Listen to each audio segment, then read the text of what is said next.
Hello नमस्कार, मी शीतल. माझ्या mini ब्लॉगमध्ये तुमचं खूप खूप स्वागत आहे. कशा आहात सर्वजण? तर मस्त असाल. माझ्या चॅनलवरती नवीन असाल तर प्लीज सबस्क्राईब करा.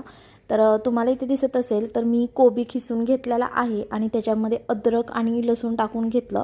तर मी इथे म्हणजे सिंपल अशी कोबी मंचुरियन बनवत आहे आणि नंतर त्याच्यात तिखट आणि जे आहे कॉर्नफ्लॉवर आणि मैदा हे दोन्ही मी टाकून घेऊन, तर त्याच्यात पाणी वगैरे मिसळायचं नाही आहे कारण त्याला थोडंसं पाणी सुटलेलंच असतं म्हणजे कोबीला.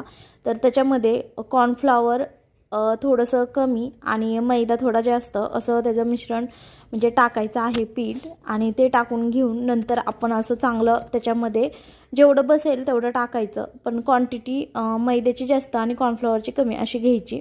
नंतर मीठ वगैरे टाकायचं राहिलं होतं ते पण टाकून घेतलं आणि हाताने असे चांगलं मॅश करून घ्यायचं. तुम्ही बघू शकता असं पीठ मळल्यागत व्यवस्थित सगळं मॅश करायचं आणि खायला पण खूप छान लागतात. तर तुम्ही ते कोबी मंचुरियन पण गोल गोल असे बनवू शकता किंवा भजे पण करू शकता, दोन प्रकारे.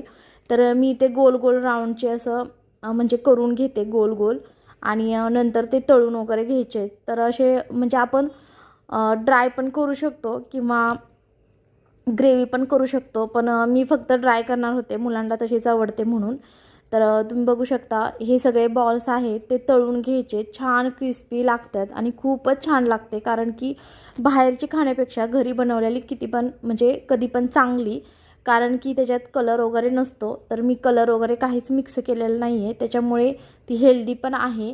तर मुलांना खायची होती तर चला म्हटलं आपण एकदा बनवू आणि तुमच्याशी पण शेअर करू. त्याच्यामुळे मी अशी मस्त असे बॉल म्हणजे क्रिस्पी असे भाजून घेतलेले आहेत. तर ते मस्त चांगले भाजून घ्यायचे, नाहीतर आतून कच्चे वगैरे राहू शकतात. तर असं मस्त माझी म्हणजे इथं बॉल्स तळून झालेले आहेत. तुम्ही बघू शकता गोल्डन ब्राऊन कलरचे झाले आहेत आणि खूप छान लागती, कारण की माझ्या मुलांना तर खूपच आवडती. आणि अशीच आपण जी फ्लॉवर आहे त्याची पण बनवू शकतो, ती पण खूप छान लागती. मी नंतर तुमच्याशी एकदा शेअर करेल. तर नंतर भज्यासारखं सोडून पण मी इथं केलेले आहे, हे तर खूपच छान लागतं. तर हे दोन्ही पण खायला खूप छान लागतात. तर तुम्ही दोन्ही प्रकारे बनवू शकता, तुम्हाला जे आवडेल तसं. आणि हे बघा जे बॉलचे बनवलेले होते ती मंचुरियन बघा, असं आतून चांगलं भाजलं की छान लागतं आणि मुलांना मी सॉससोबत दिलेलं आहे. तर तुम्हाला म्हणजे ही रेसिपी करून बघा आणि तुम्हाला कशी वाटते ती कमेंटमध्ये सांगा. लाईक, शेअर आणि सबस्क्राईब करा. भेटूया नवीन मिनी ब्लॉगमध्ये. तोपर्यंत